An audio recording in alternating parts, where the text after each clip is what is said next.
Howdy friends, today is another Shoot with Andrew episode where we are in a small town yet again to get some rural photography.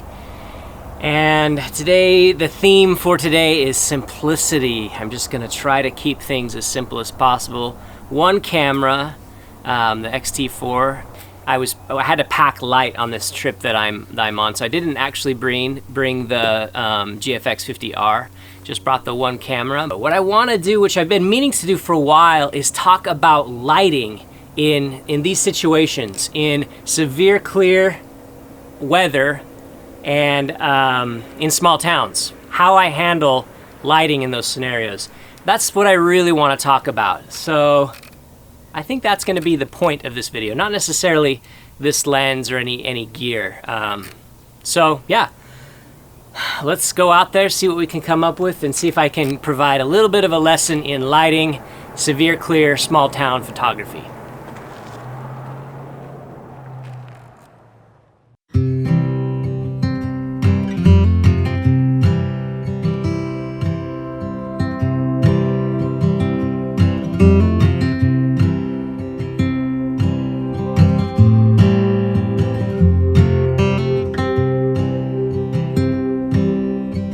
Alright, so lesson number one here from my Jeep. I'm not going to bother getting out because it's a really hot day, and I'm not going to actually take a photograph here at lesson number one spot. And that's because the light is wrong. The reason the light is wrong is, well, first of all, let me talk about why I love this shot. I would take this shot all day. I love it. It has all the elements that I look for in a rural decay type, rural architecture type shot. It has so much character. It has decay, natural decay. It's authentically holding together against the elements while they work really hard to tear it down. Somebody is still here doing their best in spite of lack of means, probably to shield against the environment and the natural decay process. And that is the type of stuff that I love to photograph, to where it's something just kind of on the edge of being cast away, or has already been cast away and is being reclaimed by nature. And it's also simple. There's a lot of simplicity. There is a fence in the way, but I could get around that fence by shooting in a gap, and I do that all the time. So it's a shot I could get, a shot I would love to get, but not right now, and that's because it's in shadow.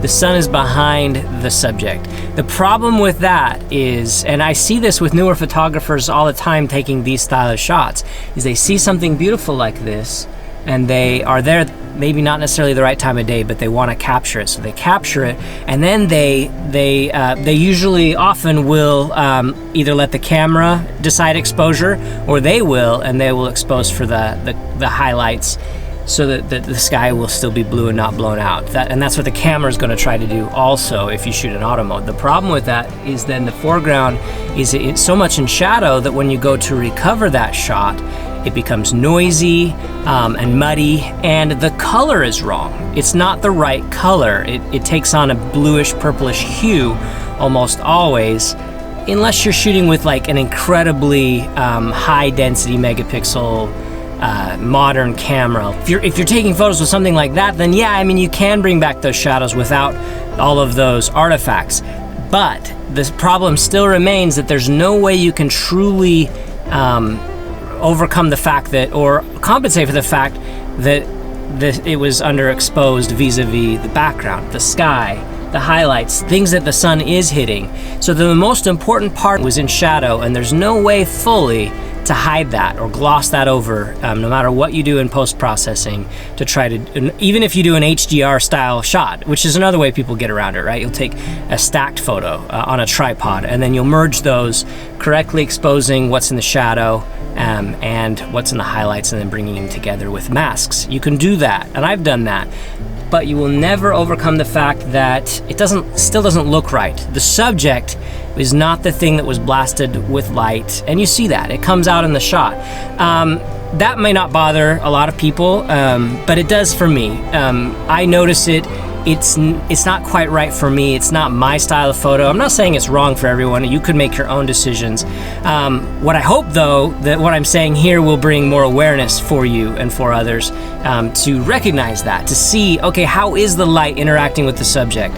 Do I want the subject to be the most important thing? Then I probably should, if I can, have the light hitting the subject full on and then worry less about the background, not the other way around, not the things around it being blasted with light while the subject itself is in shadow. Unless that's your choice, unless that's a specific artistic decision that you're going to make or compromise that you're willing to make for a shot. I want to bring it to your awareness, but for me, I can't take this shot right now. I'm not going to be happy with it. On the other hand, here's a shot I will get out of the car for, because it is a shot that is in the proper light. Again, proper light for me, maybe not for you. The sun is right up there, right between the camera and the object I want to photograph. Now, this isn't, granted, this isn't the most interesting example of a shot that I would like to get in the world. It's pretty simple. It's just a barn with some interesting textures. But I like the textures, and I like how the light is completely blasting it so that you don't see any shadow, and that's kind of the thing that I go for. You see on my face how it's kind of bifurcated by the light. I don't like that. I wish that I could get it so that, there we go, that's a little better. So the sun is completely kind of embracing the subject, very little shadow, pulling the eye away or distracting from the subject. When there are strong lines of shadow, that becomes an integral part of the composition, not something you can ignore or that I can ignore as an artist. It becomes part of it. And so if there are strong shadows, what I ask myself is, do the shadows enhance the composition? Do they play an interesting role as a compositional element? Or would I prefer them not to be there? And if the answer is I'd prefer them not to be there, I'm gonna come back and take that shot when there's very little light blasting the subject. Now you can do that either, like with a landscape photographer, what they would do, they would come in the morning or evening where there's very soft light close to the horizon, kind of bouncing all around and where you're not getting any hard shadows. But that's not the type of photograph I want. Those pastels, those pinks, and those kind of Easterish colors, they're not the colors I like. I like those brilliant oranges and overexposed almost colors, the vibrant colors, kind of the Kodachrome overexposed look, or the Kodak Gold 100. And so that's why I embrace the light. I love severe clear lighting, but those shadows are what I have to deal with as a result. A lot of people will say, well, that's awesome because you can shoot any time of day without worrying about shooting in those circumstances that a landscape photographer typically would. Yeah, sure, but I still have to contend with those shadows because they become integral to the photo, whether to its benefit or to its not benefit. You get what I'm saying. This has zero shadows. It's completely encased in sun, in sunny 16 severe clear light, and so it's a shot that I wouldn't mind taking, albeit maybe not the most exciting shot in the world. At least it will provide you an example.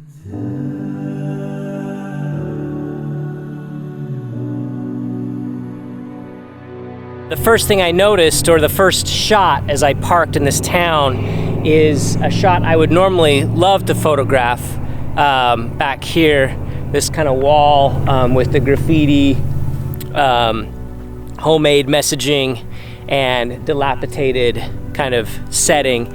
I would like to take a photograph of this normally, but the light situation makes me not want to. So let me zoom into it with a video, and I'll do some voiceover explaining why that is. I mentioned earlier that when photographing in severe clear lighting, hard shadows cannot be ignored. They need to be treated as compositional elements. So many people take photos like this one, completely ignoring the shadow. Most people do not really see shadows, in fact. We learn to ignore them because they have very little to do with everyday living or survival. It takes work for a photographer to begin seeing shadow in these settings, and in this case, when you consider shadow as a compositional element, it should be obvious why it doesn't work here. The lines of the shadow detract rather than help the composition. So here are some examples of when severe clear shadows actually helped me with my compositions in the past, providing interesting lines without which I don't think the compositions are quite as strong.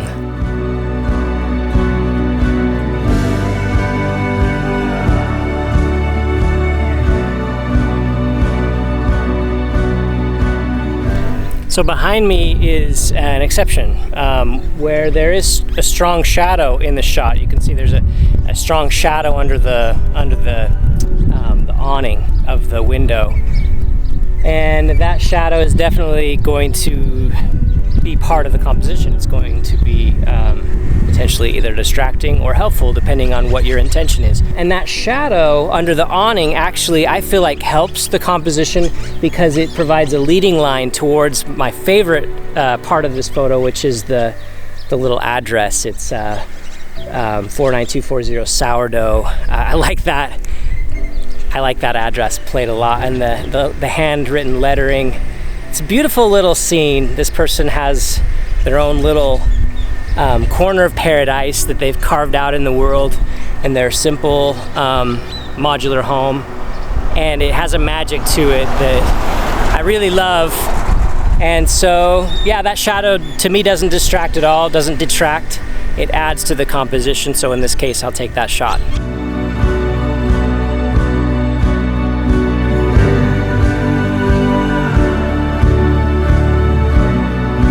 But using shadows as a compositional element is the exception. Usually it doesn't work like this. A bit further down the road, we see an example of what I'm usually looking for, and that is a subject with little to no harsh shadow.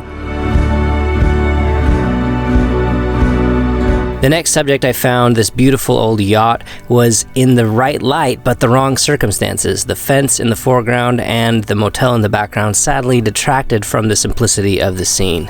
So while I can't photograph this boat the way I want to from over there with a tele lens, squared up compression, the light fully blasting it, because like I said, the fence in the foreground, the ugly kind of motel in the background, because I can't get that shot, I just kind of played around with moving my body and trying different focal lengths, and I do see a shot that I do like, and it's through this fence right here as a framing. While it's not my first choice of how to photograph this, it does work with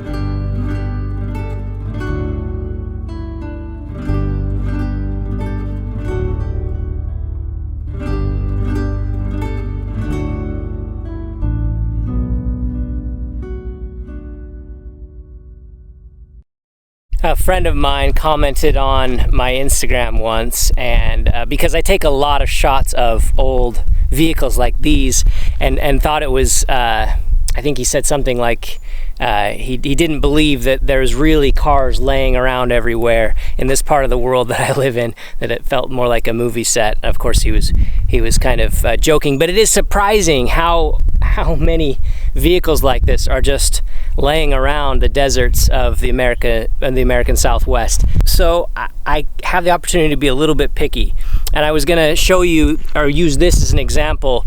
While this is pointed the right direction for me, like I want the sun blasting the subject, as I've talked about. Although we do see that this is facing the right direction, there's still more shadow than I'd like to see, and really it's just like right here above the headlights. You just see some shadow that I'd prefer to eliminate if possible. It's hard to always get exactly the type of lighting that you want, and I am spoiled in the sense that the type of photography I do, I can do most any time of the day. I can find something to photograph in the deserts because I don't mind being in severe clear lighting, whereas most landscape photographers are severely limited by the type of lighting that they allow themselves to photograph in. It's got to either be, early morning or late at night or in moody weather. But full sun is usually something that those type of photographers eschew. I embrace it. I love it. But there are still limits for me. Like you still have to be picky if you're going to take your art seriously. to find the consistency that you want and those tiny little details that make a photo shine. It's not just as simple as rolling up to a decaying object, squaring it up and taking a shot. On the other hand, here's a shot of a vehicle that I will take, that I'll take all day long, that I'm really excited to take. But because I'm on a busy highway, I'm gonna tell you over voiceover why that is. Now, there are plenty of directional shadows in this composition, but none of them are where it matters the most, at the angle I'm shooting toward that red and blue tow truck. The light is facing the object perfectly. There are hard shadows on objects in the background, but since those are not the subject, I don't mind those hard shadows at all. The only tricky thing about this scene is finding a way to photograph it where objects in the scene don't overlap each other.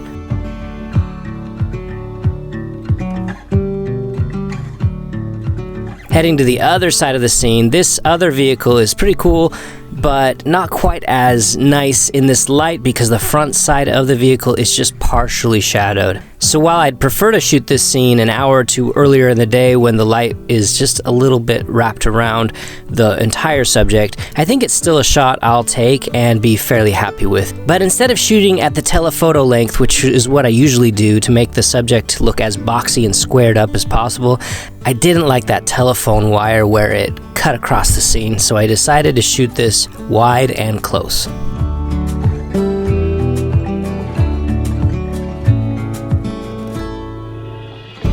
I just saw a really cool, maybe it's not that cool, I'm not sure, a shot that lent itself to the 17mm lens. I saw some body armor, motorcycle body armor, kind of hanging out on a fence right by this little pink bike. Thought that was an interesting little, ironic little setup. So anyway, I'm not sure if it's a good shot or not, but I went through the trouble to take it, so I'll show it to you.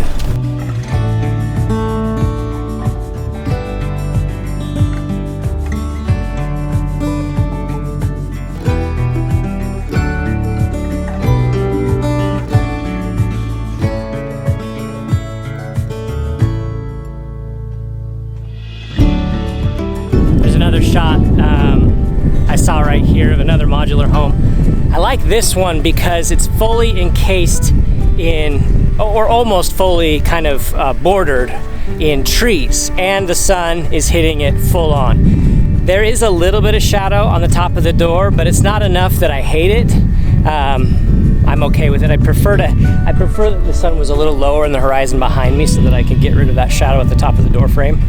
But that aside, I like it because it's got the green all the way around the trailer.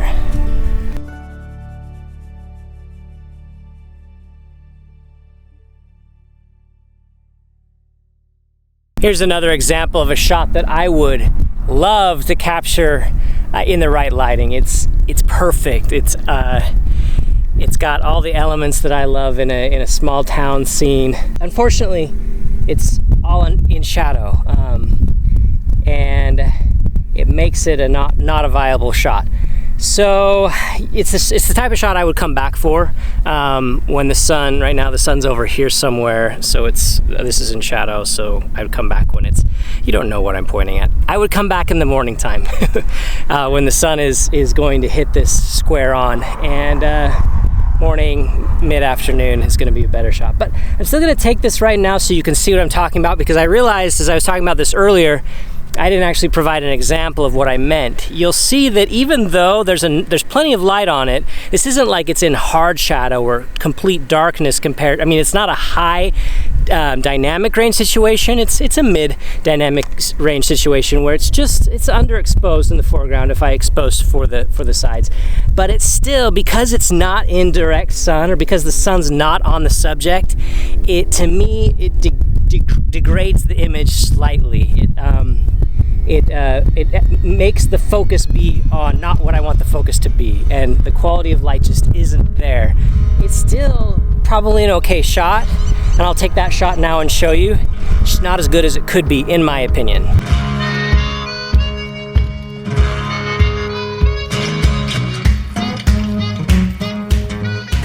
I just saw something I haven't seen in a long time. It's payphones. So I like taking shots of payphones because they are the quintessential example of something that is in decay or in decline. So I'll take some shots here.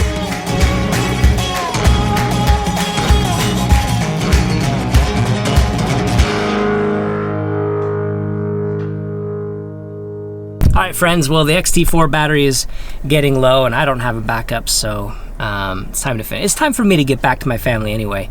I've been photographing for, you know, a couple hours, videoing here in this town. I thought I would do more towns than just this one, but I found enough stuff here to provide examples for you that I think I covered the subject decently. The first comment I want to make is that these are my rules. They are not the photography rules. They're not necessarily rules I think you should follow unless you want to have the same intent with your photos that I do. If you want your photos to be like mine, feel free to use these rules, quote unquote, in your own work.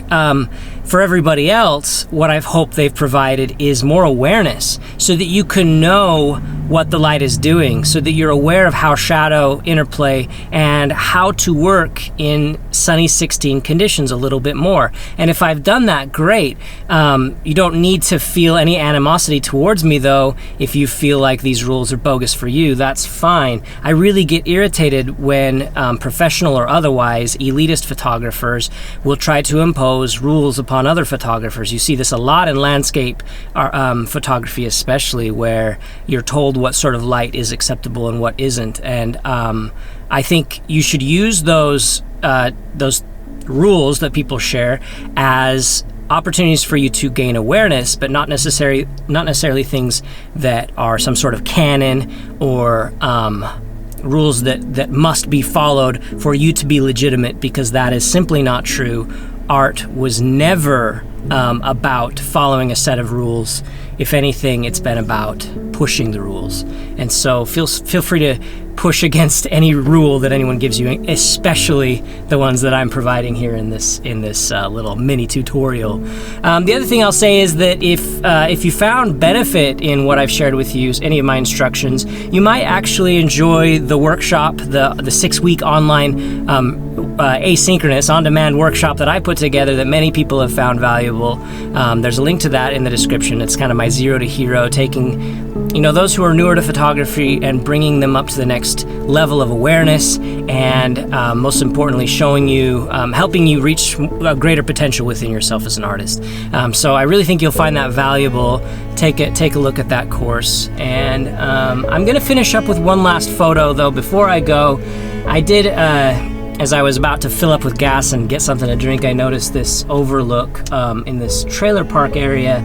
I think there's a shot there. There's a composition there somehow. I might get on top of my Jeep once I find the right position and get a shot of this, and I'll end on that. But I really hope you found some sort of benefit in this video, or if nothing else, that you found it entertaining. So yeah, that's it. Last shot, ready, go.